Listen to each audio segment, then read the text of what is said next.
अब हम गणपति की आरती करेंगे। तो ये आरती घर की सुहागन बहू के हाथों से होनी चाहिए। तो आप में से सुहागन बहू आगे आइए। 1 मिनट नीति, पंडित जी ने अभी अभी कहा कि ये आरती घर की सुहागन बहू के हाथों से होनी चाहिए, और तुम्हारी शादी तो अभी हुई नहीं है ना, तो तुम ना तो सुहागन हो और ना ही इस घर की बहू हो। गणपति बापा मोरया। परिणीति के आने वाले एपिसोड में हम देखने वाले हैं किस तरीके से गणपति बापा का विसर्जन होने वाला है। गणपति बापा का आगमन हो गया था 5 दिन पहले ही एपिसोड में, और यहाँ पर पूजा वगैरह सब हो रही है। हम देख रहे हैं किस तरीके से यहाँ पर राजीव के संग भाई परी जो है वो आरती कर रही है। अब ये देखकर तो नीति आग बबूला होती जा रही है, बहुत गुस्सा आ रहा है उसको, और उसको समझ में नहीं आ रहा कि भाई ये क्या हुआ, यहाँ पर ये परी कहाँ से अचानक से आ गई। और वहीं हम देख रहे हैं कि राजीव और परी जब आरती कर रहे हैं तो परी अब गणपति बापा से बोल रही है कि भाई जो भी एक कंफ्यूजन है मेरे को राजीव को लेकर वो आप खत्म कर दो प्लीज।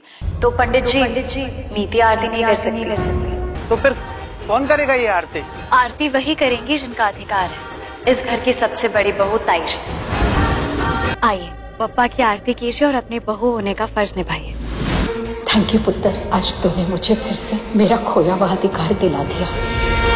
क्योंकि मैं यहाँ पर ना बदला लेने आई हूँ, लेकिन जब भी राजीव मेरे सामने आ जाता है तो मैं कुछ कर ही नहीं पाती हूँ। तो आप भाई कुछ ऐसा करो कि यहाँ पर मैं राजीव को देखूं और इमोशनल नहीं हो। वही राजीव अलग भगवान जी से मांग रहा है कि जो पार्वती है वो परी निकले मेरी, और मैं तो यही चाहता हूँ कि मैं इससे दोबारा से शादी कर लूँ। और मैं भाई परी से, आपको पता ही है ना बापा कितना प्यार करता हूँ, तो भाई आप किसी तरीके से ना जो पार्वती है उसको परी बना दो। और वहीं हम देख रहे हैं कि सारे लोग अलग अलग चीजें मांग रहे हैं। यहाँ पर नीति अपना बदला मांग रही है कि बापा ऐसा करना कि भाई मुझे किसी तरीके से इस पार्वती को खत्म करना है।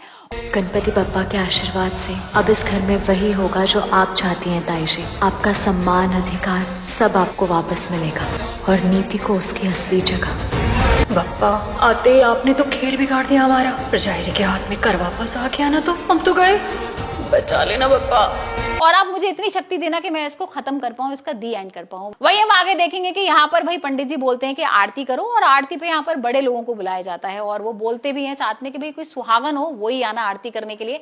यहाँ पर नीति आ जाती है, और नीति को देखते ही परी एकदम मना कर देती कि नीति तुम तो सुहागन भी नहीं हो, तुम्हारी तो शादी भी नहीं हुई है, और तुम इस घर की बड़ी थोड़े ना हो, यहाँ पर ताई जी बड़ी है। और वही हम देख रहे हैं कि ताई जी को हक मिल जाता है उनको, और ताई जी यहाँ पर आरती कर रही है, और सारे लोग बहुत खुश हैं सिवाय नीति के और बेबे और यहाँ पर गुरविंदर के, क्योंकि यही तीनों ऐसे हैं जो इनके अगेंस्ट है, और इन तीनों को अब लग रहा है डर।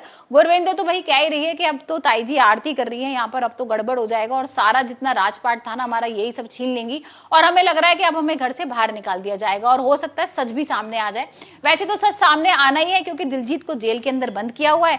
यहाँ पर परी ने उसकी बहुत पिटाई वगैरह भी लगा दी थी, बहुत उसका मुंह भी सूज गया। यहाँ पर नीति देखने भी गई थी, और नीति इस बात से भी डरी हुई है कि भाई जब परी उसका ऐसा हालत कर सकती है तो यहाँ पर मेरा क्या करने वाली है। तो अब देखना बहुत इंटरेस्टिंग होने वाला है कि यहाँ पर भाई नीति और परी में से कौन जीतेगा।